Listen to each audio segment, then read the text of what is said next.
museum is open to the community 5 days a week, and we offer educational opportunities to the general community, but we're really focused on educating students.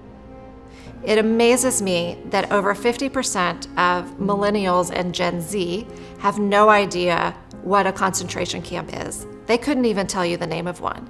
And so here we offer students the opportunity to come in, to have a docent-led tour, to hear about the history of the Holocaust, how the Nazis came to power, what happened during that time frame, and then to also be able to hear either from a local Holocaust survivor or the child of a Holocaust survivor, where they really get that first-hand account of what it was like during that time. And we work really hard to develop curriculum and online resources for those teachers, as well as educational trunks and traveling exhibits that we're able to share that teachers can come check out for free and utilize in their classrooms. So I actually learned about Senate Bill 1828 as a member and a leader in the Jewish community. I had heard about the desire to create some type of legislation or some type of mandate that would allow teachers to teach the Holocaust and the idea of the lessons behind the Holocaust within their classrooms every year. It was providential. Happened to be driving home a little earlier than normal, which allowed me to catch a noon show of Texas Public Radio. And there were 4 people on the radio. They call themselves 4 ladies in the car. And 3 of them are daughters of Holocaust survivors. Jenny Wind, Barda Radner, and Sharon Scharf Greenwald. And the 4th was Lisa Berry, a teacher. They had been to Austin, they had knocked on doors, they had been looking for someone to help them file legislation, and they couldn't find anybody. And so I called the radio in and I said, well, look, come to my office, call me either today or tomorrow, and we'll work on following the bill. The first time we were driving to Austin, we had been looking for a sponsor for a Holocaust education bill for the state of Texas. And I said, who are we? What are we doing? Yeah, exactly. She said, who are we to be doing this? We don't know what we're doing, even though we'd done research and everything prepared for this.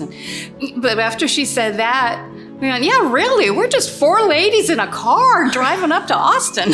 That's true. And that's how it was born. Yeah. Initially, they didn't know who we were or why we were there, really. I mean, who are these 4 ladies showing up with a bill?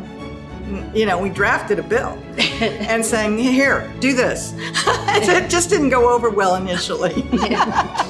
The legislation, this is really an amazing thing. It was 100% bipartisan support. There was not one vote against it on either side.